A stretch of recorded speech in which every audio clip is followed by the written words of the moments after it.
Let me see, what was this? Iron Man 3. Very imaginative title. I mean, Avengers has The Avengers, then Avengers Age of Ultron. Captain America is Captain America the First Avenger. That will be retconned and doesn't fit to the full narrative anyway. And then Captain America the Winter Soldier. I don't know. Even Guardians of the Galaxy has the inside running joke. Volume 1, Volume 2. Iron Man is just Iron Man. Fucking shit. Even Ant-Man will get something, like Ant-Man and the Wasp. What's with poor Iron Man? And this is a poor installment for the French that brand, because look, if the previous Iron Man 2 was the Disney sequel from the bargain bin, this is the DVD from the bargain bin no one wanted. It is in the discount bargain bin. It's on paper, I guess it's okay story-wise, but this was either done by a committee or some early stage of AI writing. This is just nonsense. There is no coherency in this movie. What do we have here? There is a botanist making up some stuff. Auto-regeneration, which is of course overheating everything, and the thing self-blows because of it. And then there is this weapon manufacturer who doesn't manufacture weapons. That was an interesting choice. But he instead took the genetic invention of the herbalist and made exploding soldiers or super soldiers. Definitely not X-Men.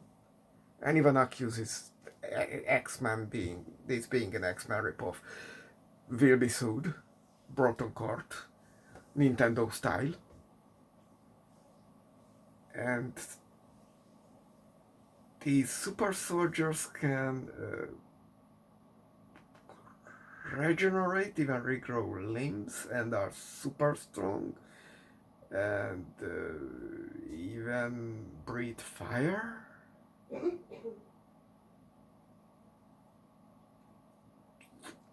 I guess. And Tony Stark randomly has PTSD, which of course won't affect the action scenes. No, we can't have that. We have perfectly good action scenes. We can't ruin it with a stupid PTSD plot. And PTSD, panic attacks. Panic attack, for fuck's sake. I understand that Robert Downey Jr. is an actor. So when doing research, he's browsing the net for his own name and does a banker. This was meant to be a joke because of the Mandalorian. But wasn't there a director to tell him to not act afraid? Because panic attack does not make you afraid. You won't go to the corner and, yeah, I'm afraid. No, that's not how it works. It's a disorderly function of your neural system. It means you present the symptoms of being afraid.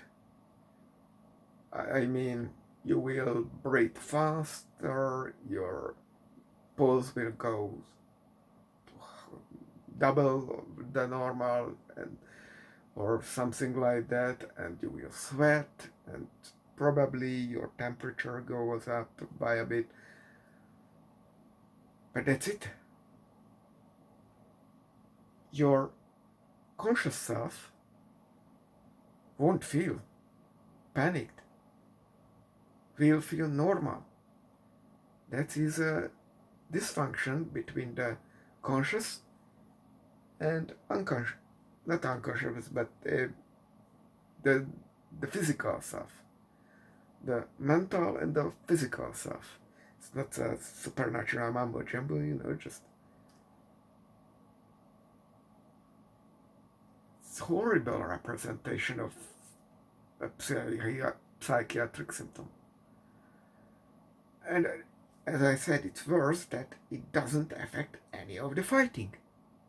When the PTSD should come up, because he got PTSD and panic attack as its symptom from fighting.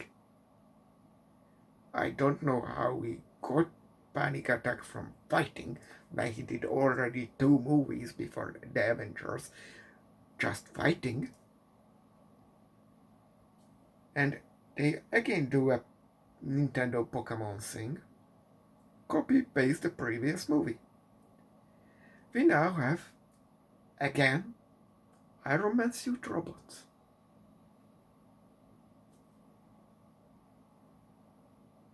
And we pretend this is an original thing.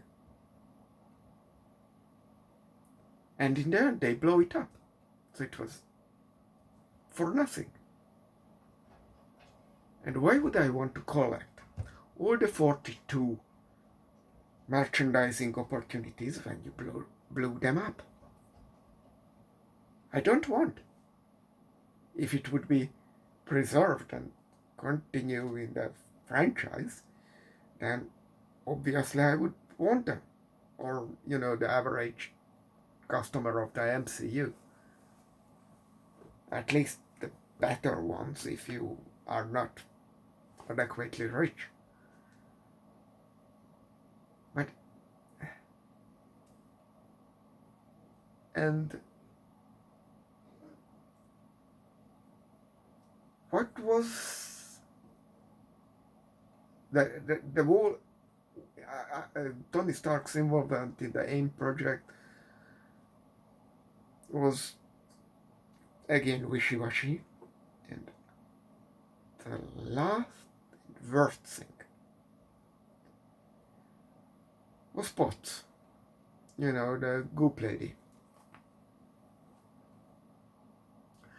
We had our first female superhero, potentially, for the MCU. It would have been bloody interesting.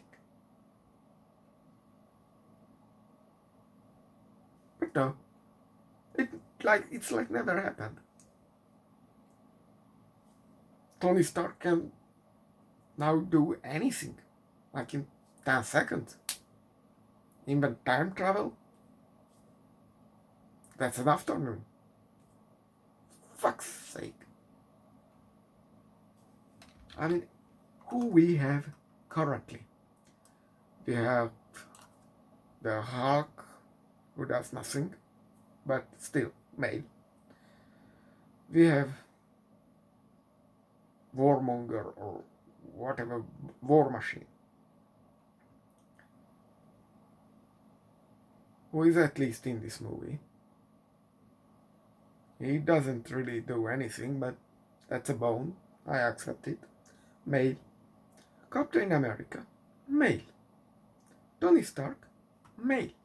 Okay, let's call him superhero, because he has the gadgets. Thor. Male. Guardians of the Galaxy. Are they heroes? No. Who is the leader? Well, 4 out of 5 is male.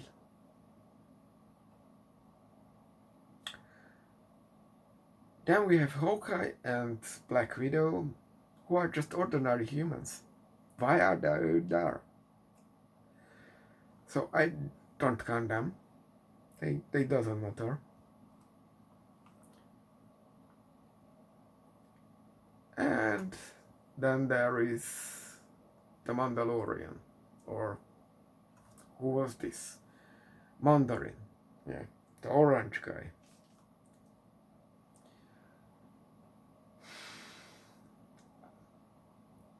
In the film, they tell you that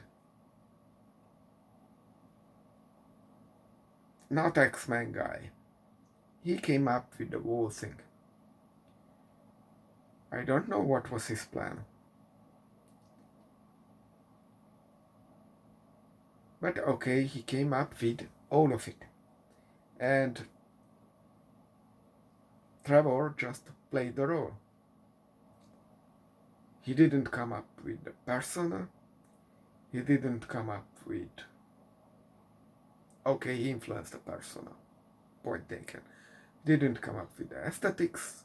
He didn't come up with explosions. He didn't come up with the text. He didn't come up with anything.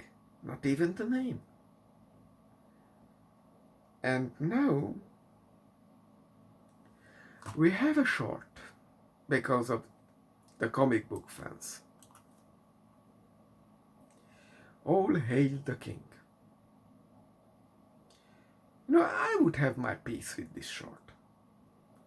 It's well directed, it's okay.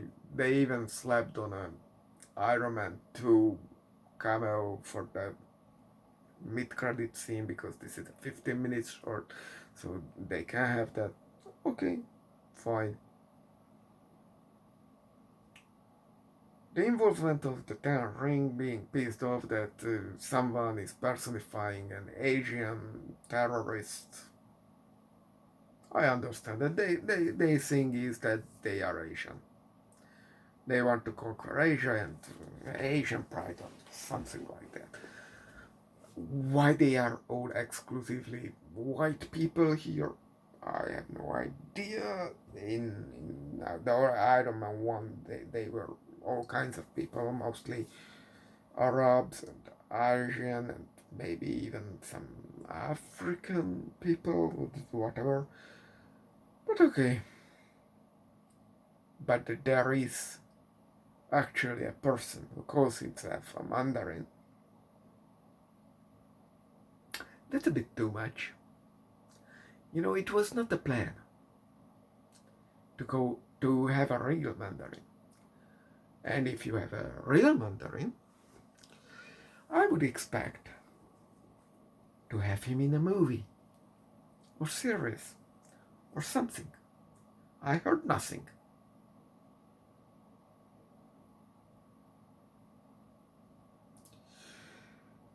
So, again, a third of the movie is taken up by Tony Stark being in the middle of nowhere and having panic attacks.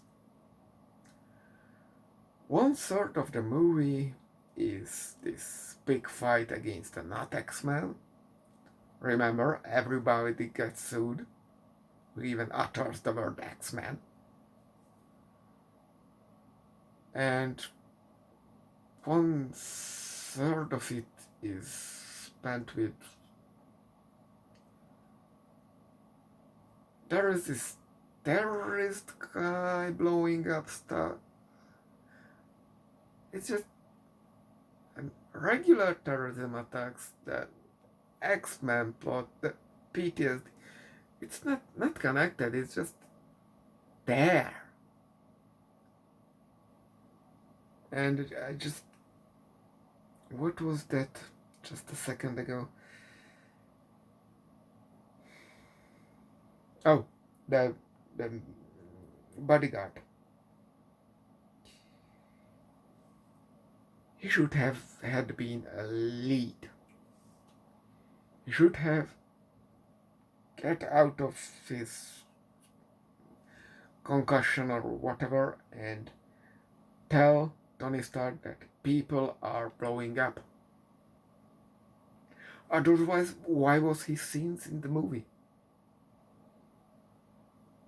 You could cut it out because Tony Stark is just a Mary Sue and figure it out anyway. Was this script rushed? I mean, we are talking about 250 million dollars spent on this movie. The MCU movies cost that much. And you don't have a final script? Why?